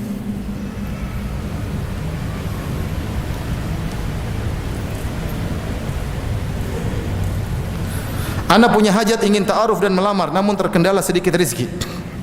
Apakah dengan menunggu dan mempersiapkan diri dengan berdoa dan bermunajat Allah akan mengabulkan doa anak? Bukankah jodoh telah ditetapkan dalam kitab Lauhil Mahfuz? Apakah menjemput jodoh seperti menjemput rezeki? Semua tergantung pada usaha dan doa dan apa ini? Niat baik kita. Iya, ya. Jodoh sama dengan rezeki. Jodoh, ajal sama dengan rezeki. Semuanya sudah ditakdirkan, tapi kita harus apa? Usahakan, ya. Ente tahu rezeki ente sudah ditentukan, tapi ente jangan di rumah saja, kerja. Biar ente tahu berapa rezeki ente. Ya. Kalau bilang rezeki saya sudah ditentukan, saya di rumah saja. Ya enggak dapat rezeki ente. Saya sudah, anak-anak tuh sudah ditakdirkan. Kalau punya anak banyak saya punya anak banyak. Kalau enggak ya enggak. Kalau sudah ditakdirkan punya anak, saya pasti punya anak. Terus saya enggak mau nikah. Pasti kalau punya anak saya akan punya anak. Gimana? Dari mana datangnya anaknya? Turun dari langit. Ya, sama. Kalau ente sakit, kalau sudah diajalkan saya akan mati. Saya enggak mau berobat. Itu namanya mati konyol seperti itu. Ya. Oleh karenanya sama, punya jodoh jangan bilang nanti kalau datang sini. Tidak, ente cari. Tanya tentang akhwat, ente berusaha bekerja, berusaha berdoa, kumpulkan mahar. Ya, kalau sudah punya mahar segera punya kerjaan, segera cari istri. Tidak harus punya rumah. Rumah bisa kontrakan belakangan, tidak jadi masalah. Yang penting istri bisa ente kasih makan, bisa kasih pakaian, bisa kasih tempat tinggal, sudah selesai. Sudah ente sudah memenuhi apa hak istri, sudah memenuhi kewajiban sebagai seorang suami. Tidak harus punya rumah sendiri. Rumah susah, kalau mau tunggu punya rumah dulu, nanti tidak kawin-kawin sampai umur 50 belum tentu punya rumah. Apalagi rumah sekarang apa? Mahal, ya. Ada orang seperti itu, tidak mau nikah. Dia ingin sampai dia sukses. Kapan mau nikah? Sampai tua, enggak punya, kasihan ente sudah nikah 40 tahun, nanti menyesal ente. Menyesal. Sudah banyak kelezatan yang ente tinggalkan selama ini. Terus apa? Ente punya anak tidak bisa banyak. Coba kalau kita nikah segera, punya anak apa namanya? Cepat kita berumur 36 sudah punya anak SMP, kan senang kita, ya. Sudah umur 40 sudah punya anak umur 20. Masya Allah, sudah bisa menjaga ibunya, sudah bisa kita suruh-suruh, sudah bisa kita tugaskan kerjaan dan macam-macamnya, ya. Jadi kalau kita sudah umur 50, anak baru 5 tahun, repot kita. Nanti diajak lari-lari sama anak-anak ke dia, macam-macam, repot, ya. Oleh karenanya segera menikah Jadi tidak harus tunggu harus sukses, harus kaya raya, tidak. Ya, carilah rezeki dengan menikah. Kalau sudah cukup nikah, insyaallah Allah kasih apa? Rezeki. Insyaallah Allah kasih rezeki. Kata Nabi SAW, "Thalathatun haqqun 'alallahi aunuhum." 3 orang yang pasti Allah bantu dia. Di antaranya an-nakih yuridul afaf, seorang yang menikah dalam rangka untuk menjaga harga dirinya. Kalau anda luruskan niat ingin menjaga harga diri, insyaallah Allah akan mudahkan jalan menuju apa? Pernikahan. Allah akan mudahkan rezeki. Demikian saja, tinggal 6 menit lagi azan maghrib. Kurang lebihnya saya mohon maaf ya. Yang benar datang dari Allah Subhanahu wa taala, yang salah dari saya pribadi sendiri. Semoga Allah mengampuni dosa-dosa kita. Wabillahi taufik wal hidayah. Assalamualaikum warahmatullahi wabarakatuh.